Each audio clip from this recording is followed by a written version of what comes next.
وواعدنا، اور ہم نے لفظی معنی ہے وعدہ لیا، وواعدنا اور ہم نے وعدہ لیا، یہ لفظی معنی ہے، اور اس کا مطلب یہاں پر ہے ہم نے حکم دیا، تاکید کی۔ موسیٰ، حضرت موسیٰ علیہ السلام کو 30 30 لیلہ راتوں کا،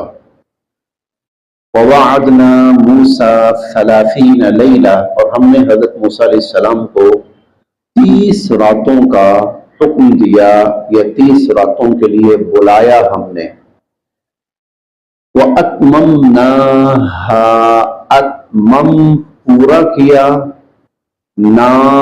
ہم نے، ہا ان راتوں کو،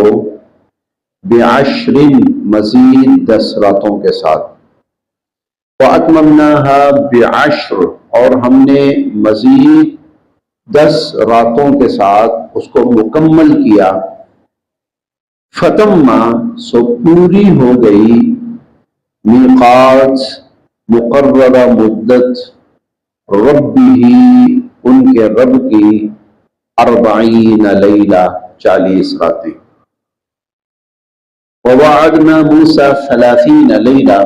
اور ہم نے موسیٰ علیہ السلام کو 30 راتوں کے لیے بلایا، وَأَتْمَمْنَاهَا بِعَشْرٍ، اور پھر ہم نے مکمل کیا ان 30 کو مزید 10 سے، فَتَمَّ مِيقَاتُ رَبِّهِ 40 لیلہ، تو ان کے رب کی مقرر کردہ مدت یعنی 40 راتیں پوری ہو گئے۔ مقصود 40 ہی تھی، اور پہلے 30 کا تذکرہ ہوا، پھر اس کے بعد 10 مزید راتوں کے لیے موسیٰ علیہ السلام کو روکا گیا، 40 راتیں پوری ہو گئیں۔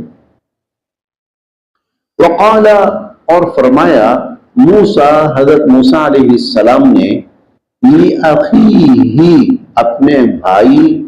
ہارون، حضرت ہارون علیہ السلام سے، وقال موسیٰ لِأَخِيهِ ہارون، اور حضرت موسیٰ علیہ السلام نے اپنے بھائی حضرت ہارون علیہ السلام سے فرمایا، اخلفنی، میری جانشینی کرنی ہے آپ نے، فی قومی، میری قوم میں، اب میری قوم میں آپ میرے جانشین ہیں، آپ اس کو قائم مقام بھی کہہ سکتے ہیں،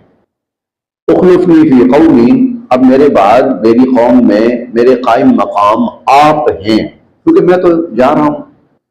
30 راتیں یا 40 راتیں، 30 دن یا 40 دن، میں تو نہیں ہوں گا، اب قوم کو خالی تو نہیں چھوڑا جا سکتا نا، جو مرضی کرے، لہٰذا تمام ان کی جو ذمہ داری ہے میں آپ کے سپرد کر کے جا رہا ہوں۔ وَأَصْلِحْ، اور ان کی اصلاح کرتے رہنا، وَأَصْلِحْ، اور ان کی اصلاح کرتے رہنا، وَلَا تَتَّبِعْ، اور نہ پیچھے پڑنا، سبیل، راستہ، المفسدین، فساد کرنے والوں کا، اور فسادیوں کے راستے کے پیچھے نہ چلنا، یا فسادیوں کی راہ پہ نہ چلنا۔ ہو سکتا ہے کیونکہ موسیٰ علیہ السلام جانتے تھے کہ کچھ نہ کچھ لوگ ہیں ایسے جو فسادی ذہن کے ہیں، تو ہارون علیہ السلام کو تاکید کی کہ یہ لوگ اگر کوئی گڑبڑ کی کوشش کریں تو ان کے پیچھے نہیں چلنا، ان کے پیچھے نہیں چلنا۔ یہاں سے حضرت موسیٰ علیہ السلام کو جو اللہ کی طرف سے کتاب تورات عطا ہوئی اس کا تذکرہ شروع ہو رہا ہے،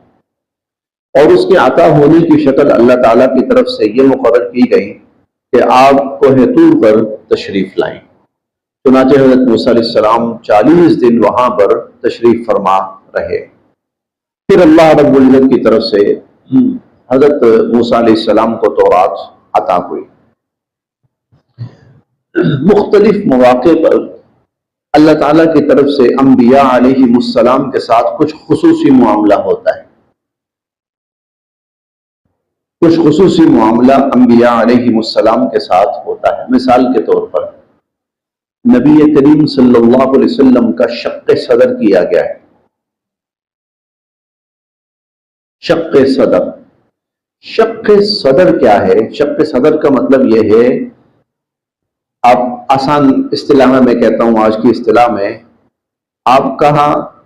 4 مرتبہ سینے کا آپریشن ہوا ہے، شق چیرنا، چیرا گیا۔ آپریشن مطلب آپ دل کا آپریشن کہہ سکتے ہیں، لیکن یہ اس سینس میں نہیں جس طرح آج کل میڈیکل کی اصطلاح میں کوئی دل کا مریض ہے اس کا آپریشن ہوتا ہے، نہیں۔ اللہ رب العزت کی طرف سے مختلف مواقع پر حضور علیہ الصلوۃ والسلام کے لیے کچھ خصوصی اہتمام ہوا ہے، یہ بڑا۔ ان میں سے ایک موقع وہ بھی ہے جب آپ معراج پر تشریف لے جانے لگے، ایک موقع وہ بھی ہے۔ ایک موقع بچپن کا بھی ہے، بالکل بچپن کے اندر، جب یوں سمجھیں کہ بچہ اب بچپنے سے نوجوانی کی طرف یا لڑکپن کی طرف جا رہا ہوتا ہے نا، وہ موقع حضور علیہ الصلوۃ والسلام کا اس وقت ایک دفعہ شق صدر ہوا، نبوت ملنے سے پہلے ہوا، معراج پہ جانے سے پہلے ہوا۔ اب یہ کیا ہوتا ہے، اللہ رب العزت کی طرف سے انبیاء علیہ السلام کی جو نورانیت ہے اس کے اندر اور اضافہ کرنا۔ اب جب آپ نے معراج پہ جانا ہے تو وہاں وہ کچھ ہوگا جو اس سے پہلے آپ نے نہیں دیکھا، آپ کو اس کے لیے ذہنی طور پر، دلی طور پر تیار کیا گیا۔ موسیٰ علیہ السلام کو 40 راتیں اسی لیے وہاں پر، ورنہ تو آئیں اور لے جائیں، کون سی بڑی بات ہے۔ تختیاں تھی نا، اللہ تعالیٰ کہتے جاؤ موسیٰ تختیاں ہیں میں نے بھیج دی ہیں، جاؤ اور تختیاں اٹھا لاؤ۔ روکا گیا وہاں پر، وہاں رہیں کچھ دن۔ اس کا مطلب کیا ہے، اللہ رب العزت کی طرف سے آنے والی اب جو ذمہ داری ہے اس کے لیے موسیٰ علیہ السلام کو کچھ خصوصی طور پر تیار کیا جا رہا ہے۔ ہو سکتا ہے کوئی اللہ پاک کوئی ایسا ذکر وہاں عطا فرما رہے ہوں، اپنی ایسی تجلیات موسیٰ علیہ السلام پہ ڈال رہے ہوں کہ جس سے ان کی وہ آنے والے وقت کے لیے جو کیفیت ہے وہ اور مزید مضبوط ہو رہی ہو۔ چنانچہ اس لیے 40 راتوں کے لیے موسیٰ علیہ السلام کو کوہ طور پر بلایا گیا۔ اسی لیے یہ کیفیت اتنی بڑھ گئی تھی، اگلی آیت میں آ رہا ہے کہ موسیٰ علیہ السلام پھر اللہ کے حضور ایک سوال بھی کر بیٹھے، وہ اسی سے متعلق ہے، انہیں ہم دیکھتے ہیں۔ تو جب جانے لگے تو موسیٰ علیہ السلام نے حضرت ہارون علیہ السلام کو کہا کہ میرے بعد آپ نے میری قوم کا خیال رکھنا ہے، ان لوگوں کا خیال رکھنا ہے۔ موسیٰ علیہ السلام تھے، پھر تو آپ خود ہیں، جو بھی معاملہ آئے گا موسیٰ علیہ السلام کے پاس، اب موسیٰ علیہ السلام نہیں ہوں گے۔ اچھا، یہی معاملہ ہے جو حضور صلی اللہ علیہ وسلم نے حضرت علی رضی اللہ تعالی عنہ سے فرمایا تھا، اور وہ غزوہ تبوک کے موقع پر آپ کی عادت مبارکہ تھی، جب بھی آپ باہر جاتے تھے تو کسی نہ کسی کو اپنا قائم مقام بنا کے جاتے تھے کہ میں تو اب سفر پہ جا رہا ہوں، تو ایسی صورت میں پیچھے جو ذمہ داری ہے وہ تمہارے سپرد ہے۔ جب تبوک پہ آپ جا رہے تھے، غزوہ تبوک پہ، تو علی رضی اللہ عنہ کو بلایا اور آپ نے فرمایا کہ میں جا رہا ہوں، نامعلوم کتنا وقت لگ جائے گا۔ تو اس دوران ظاہر ہے پیچھے بچے ہیں، خواتین ہیں، مریض ہیں، پورا شہر ہے، سامان ہے، بیت المال ہے، مویشی ہیں، سب کچھ ہے، تو کوئی بندہ ہونا چاہیے جو ذمہ داری ہو، جس کو ذمہ داری دی جائے۔ تو آپ نے فرمایا علی میں تمہیں ذمہ داری دے رہا ہوں، اب میرے بعد تم نے یہاں کا انتظام دیکھنا ہے۔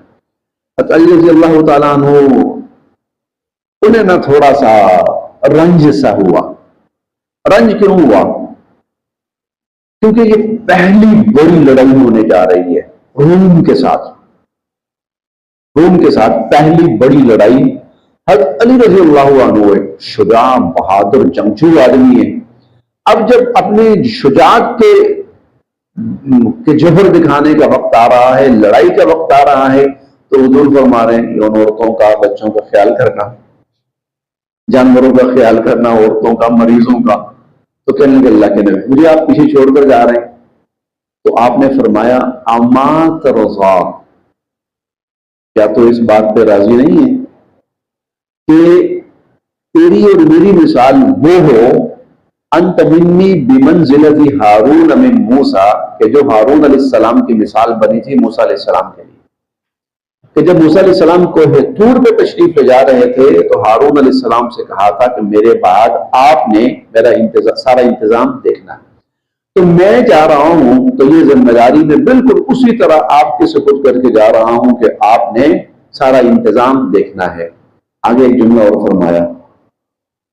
الا انہ لا نبی بعدی، وہاں دونوں نبی تھے تو میں نے دو نبیوں کی مثال دی ہے، تو کسی کے ذہن میں یہ نہ آئے کہ تم اور میں ہم دونوں بھی نبی ہیں، نہ، ہاں میرے بعد نبی کوئی نہیں۔ نبی یعنی آپ اس ذمہ داری کے لینے کی وجہ سے نبی نہیں بن جائیں گے، لیکن میں معاملہ ویسا ہی کر رہا ہوں جیسا کہ حضرت موسیٰ علیہ السلام حضرت ہارون علیہ السلام کے ساتھ کر کے گئے تھے۔ تو اخلفنی فی قومی، تو میرے بعد قوم کا خیال رکھنا، اور وَأَصْلِحْ، اور ان کی اصلاح کرتے رہنا، وَلَا تَتَّبِعْ سَبِيلَ الْمُفْسِدِينَ، اور وہ جو فساد کرنے والے ہوں گے نا، گڑبڑ کرنے والے، ان کے پیچھے نہ لگنا۔ وَلَمَّا، اور جب جاء، تشریف لائے، موسیٰ، حضرت موسیٰ علیہ السلام، لِمِيقَاتِنَا، ہماری مقررہ جگہ پر، ہمارے مقررہ مقام پر، ہمارے متعین کردہ مقام پر جب موسیٰ علیہ السلام تشریف لائے، وَكَلَّمَهُ، اور انہوں نے اور ان سے کلام کیا،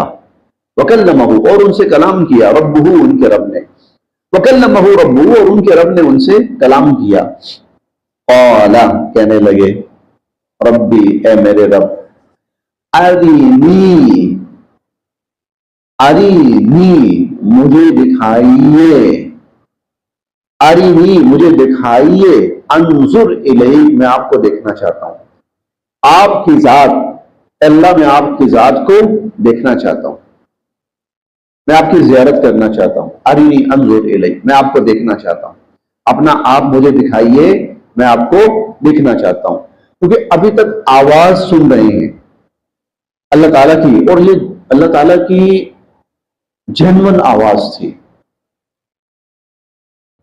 جو بھی اللہ کے شایان شان ہے، جو بھی اللہ تعالیٰ کے شایان شان ہے، تو یہ اللہ تعالیٰ کی آواز سن رہے تھے، تو اب شوق بڑھ گیا، آواز تو سنی ہے آج تک، کیا ہی اچھا ہو ایک نظر دیکھ بھی لوں، اب شوق یہاں تک بڑھ گیا۔ میں نے کہا نا کہ جب وہاں رہے تو اللہ کی انوار تجلیات وہ اس قدر بڑھ گئی کہ یہاں تک خواہش پیدا ہو گئی کہ جس رب کی میں آواز سن رہا ہوں میں اس رب کو روبرو دیکھ لوں۔ تو ارنی انظر الیک، میں آپ کو دیکھنا چاہتا ہوں۔ قال، اللہ تعالیٰ نے فرمایا، لن ترانی، آپ ہرگز مجھے نہیں دیکھ سکتے، لن ترانی، آپ ہرگز مجھے نہیں دیکھ سکتے، ولیکن، البتہ، البتہ، انظر، دیکھیے، الی الجبل، پہاڑ کی طرف، فإن، بس اگر، استقر، وہ جمع رہا، ٹھہرا رہا، مکانہ، اپنی جگہ، اگر پہاڑ اپنی جگہ ٹھہرا رہا، فسوف، تو پھر ترانی، آپ بھی مجھے دیکھ سکو گے۔ یہ اگلے جملے میں پوری بات واضح ہو رہی ہے، اس کا مطلب کیا ہے؟ لیکن پہاڑ کی طرف دیکھو، اگر وہ اپنی جگہ ٹھہرا رہا تو آپ مجھے دیکھ سکو گے، مطلب یہ ہے میں اس پہاڑ کے اوپر اپنا ایک عکس ڈالنے لگا ہوں، اگر پہاڑ میرے عکس کو برداشت کر گیا تو پھر اس کا مطلب یہ ہے کہ آپ بھی جو میری جھلک ہے یا تجلی ہے آپ بھی اس کو برداشت کر سکو گے، اور اگر پہاڑ برداشت نہ کر سکا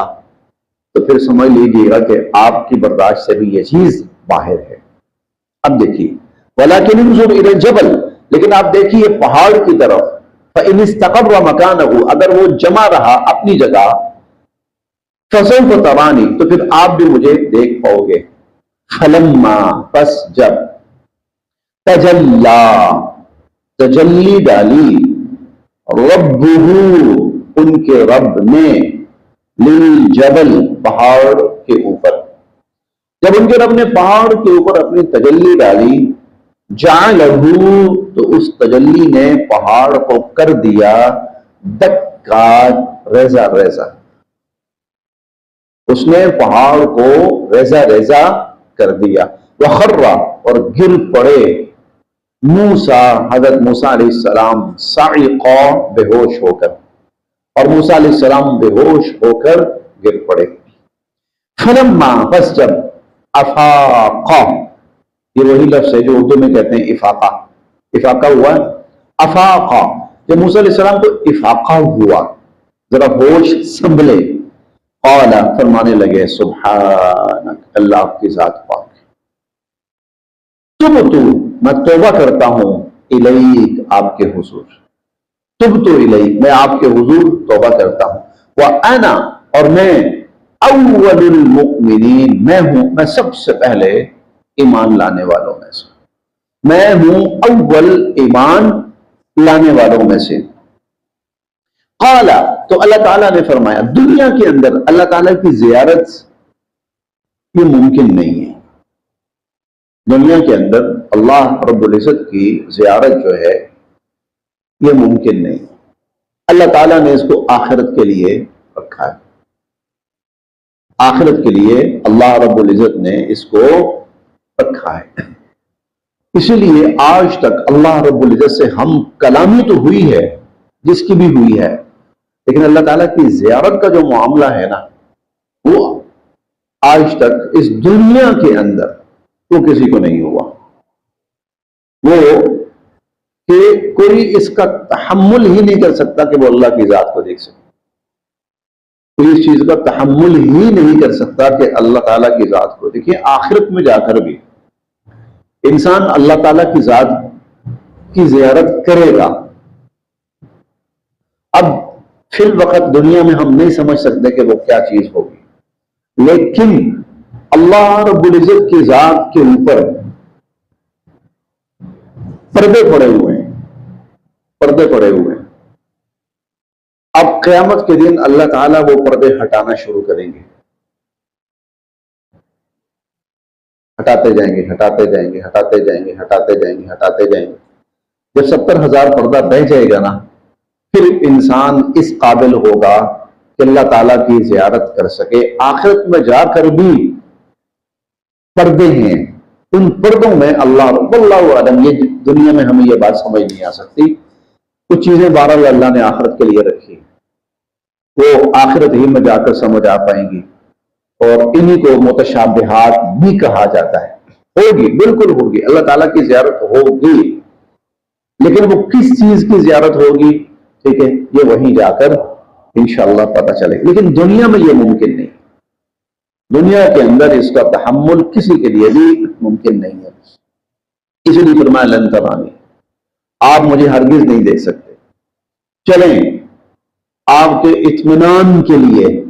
آپ کو ایک چھوٹا سا منظر دکھا دیتا ہوں، جس سے آپ کو اس بات کا مزید یقین ہو جائے گا کہ یہ آپ کے بس کی بات نہیں۔ چلے میں پہاڑ کے اوپر اپنی تجلی کیا ہے، یعنی اللہ رب العزت کی ذات جو ہے نا، اس ذات کا کوئی ذرہ، یعنی اللہ نے اپنا پوری زیارت نہیں، اپنی ذات کا کوئی ذرہ، اس کو ہم یوں سمجھ سکتے ہیں جیسے سورج ہے نا، سورج کی کرنیں ہوتی ہیں، کوئی ایک کرن، سورج کی کوئی ایک کرن، بس یوں سمجھ لیجیے اللہ رب العزت کی ذات کی کوئی ایک ادنا سی، آپ کی ذات جو نور ہے، سراسر نور ہے، اس نور کا کوئی ایک ذرہ اللہ تعالیٰ نے پہاڑ کے اوپر ڈالا، اور پہاڑ اس کو برداشت نہیں کر سکا، پہاڑ اس کا تحمل نہیں کر سکا۔ چنانچہ فلما تجلی ربہ للجبل، جب اللہ تعالیٰ نے اپنی تجلی اس پہاڑ کے اوپر ڈالی، جعلہ دکا، تو اس تجلی نے وہ ذرہ جو تھا اس نے پہاڑ کو ریزہ ریزہ کر دیا۔ وخر موسیٰ صاعقا، اور موسیٰ علیہ السلام بے ہوش ہو کر گر پڑے۔ فلما افاق، جب ہوش آیا، قال سبحانک، اللہ میں آپ کی ذات بہت بلند تر ہے، عظیم تر ہے، تبت الیک، میں معافی مانگتا ہوں، وَأَنَا أَوَّلُ الْمُؤْمِنِينَ، میں سب سے پہلے آپ کی ذات پر ایمان لانے والوں میں سے ہوں۔ قال، اللہ تعالیٰ نے فرمایا، یا موسیٰ، اے موسیٰ، انی، بے شک میں نے، اصطفیتک، آپ کو چنا ہے، علی الناس، سارے لوگوں کی موجودگی میں، یعنی واللہ عالم اس وقت دنیا میں کتنے انسان ہوں گے، لیکن کروڑوں اربوں جتنے بھی اس وقت ہوں گے، ان سب میں سے اے موسیٰ آپ کو چنا ہے میں نے، کیوں؟ برسالاتی، اپنے پیغامات پہنچانے کے لیے، وبکلامی، اور ہم کلامی کا شرف بخشنے کے لیے، ہم کلامی کا شرف بخشنے کے لیے اور اپنے پیغامات لوگوں تک پہنچانے کے لیے اے موسیٰ میں نے آپ کو چنا، آپ کا انتخاب کیا، یعنی یہی بہت بڑی بات ہے، آپ کے لیے بہت بڑے اعزاز کی بات ہے کہ کروڑوں اربوں جتنے بھی انسان ہیں ان سب میں سے آپ کا انتخاب کیا کہ آپ میرا پیغام لوگوں تک پہنچائیں، اور آپ کو، صرف آپ کو مجھ سے ہم کلامی کا شرف حاصل ہو۔ فخذ، سو لیجئے، ماں، جو، آتیتک، میں آپ کو دینے لگا ہوں، جو میں آپ کو دینے لگا ہوں لیجئے، وَكُنْ، اور رہیے، من الشاکرین، شکر گزاروں میں سے، وَكَتَبْنَا، اور ہم نے لکھا، وَكَتَبْنَا، اور ہم نے لکھا، لہو، موسیٰ علیہ السلام کے لیے، فی الالواح، الواح لوح کی جمع ہے، لوح کہتے ہیں تختی، لوح تختی کو کہتے ہیں، یعنی ایسی چیز جس کے اوپر لکھا ہوا ہے، اور ہمارے زمانے کے اندر بھی جو تختیاں ہیں، یہ آج کل کے بچے تو خیر نہیں جانتے، لیکن جو بڑی عمر کے تھوڑے سے ہیں وہ جانتے ہیں کہ تختیوں کے ذریعے لکھا جاتا تھا، اس کے اوپر لکھا ہوا ہوتا تھا، تو یقیناً اس زمانے کے اندر بھی کچھ ایسی چیز جس کے اوپر لکھا ہوا تھا، اس کو اللہ تعالیٰ نے الواح کہا ہے، اور ہم نے لکھا ان کے لیے تختیوں میں، من کل شیء، ہر چیز، موعظہ، جو نصیحت سے متعلق تھی، من کل شیء موعظہ، نصیحت کی ہر بات، یعنی انسان کو ہدایت، نصیحت کے لیے جو چیزیں درکار ہیں نا وہ ہم نے لکھی، وہ تفصیلا، اور ہم نے اس میں وضاحت کی، لکل شیء، ہر چیز کی، اور ہم نے ہر چیز کی، یعنی انسانی نصیحت کے لیے اور انسانی ضرورت کے لیے جو چیزیں درکار تھی وہ سب ہم نے اس میں لکھی، تورات کے اندر۔ فخذھا، لیجئے موسیٰ علیہ السلام اس کو، پکڑیے اس کو، بقوہ، طاقت کے ساتھ، سنبھالیے اس کو، وَأْمُرْ، اور حکم دیجئے، قومک، اپنی قوم کو، اور اپنی قوم کو حکم دیجئے، یأخذوا، کہ وہ لیں، بِأَحْسَنِهَا، اس خوبصورت ترین، حسین ترین اور بہترین کلام کو، اور وَأْمُرْ قَوْمَكَ، اور اپنی قوم کو بھی حکم دیجئے کہ وہ بھی اللہ کے اس بہترین کلام کو لیں، اپنائیں۔ سَأُرِيكُمْ، جلد ہی میں تمہیں دکھاؤں گا، سَأُرِيكُمْ، جلد ہی میں تمہیں دکھاؤں گا، دَارَ الْفَاسِقِينَ، نافرمانوں کا گھر، مجرموں کا گھر، جلد ہی میں آپ کو نافرمانوں اور مجرموں کا گھر دکھاؤں گا۔ اس کے دو مطلب ہیں، دونوں ٹھیک ہے اور دونوں ہوئے بھی ہیں۔ ایک تو یہ کہ دیکھو، یہ جو میں آپ کو تعلیم دے رہا ہوں، پیغام دے رہا ہوں، ٹھیک ہے، تو اس پر عمل کرنا ہے، اس کو لینا ہے، اس کے مطابق زندگی گزارنی ہے۔ اب جن لوگوں کو اس سے پہلے میں نے حکم دیا، ہدایت دی، وحی بھیجی، دین بھیجا، اور انہوں نے نہیں اپنایا، ان کا کیا انجام ہوا تھا میں دکھاؤں گا آپ کو، تاکہ اور نصیحت ہو، اور نصیحت بھی ہو، عبرت بھی ہو۔ اگر ہم نہیں کریں گے تو ہمارا بھی یہی انجام ہوگا۔ نمبر ایک معنی یہ ہے۔ دوسرا معنی یہ ہے، سأریکم دار الفاسقین، عن قریب میں مجرموں کا گھر آپ کو دکھاؤں گا، تمہیں دکھاؤں گا۔ اس کا مطلب یہ ہے کہ دنیا میں آپ نے صرف یہ نہیں کہ پڑھنا ہے، عمل کرنا ہے، بلکہ اب آپ نے اس کو لے کر بقیہ انسانیت تک لے کے جانا ہے۔ جو اس وقت لوگ موجود تھے، بنی اسرائیل یا اور لوگ، تو وہ لوگ اس دین پر آئیں اور وہ لوگ اس کو اپنائیں، ٹھیک ہے، تو میں آپ کو وہاں تک بھی لے کے جاؤں گا۔ دشمنوں کے خلاف آپ نے جہاد کرنا ہے، مجرموں کے خلاف آپ نے جہاد کرنا ہے، میں آپ کو ان کے گھروں تک بھی لے کے جاؤں گا۔ بس جی یہاں تک۔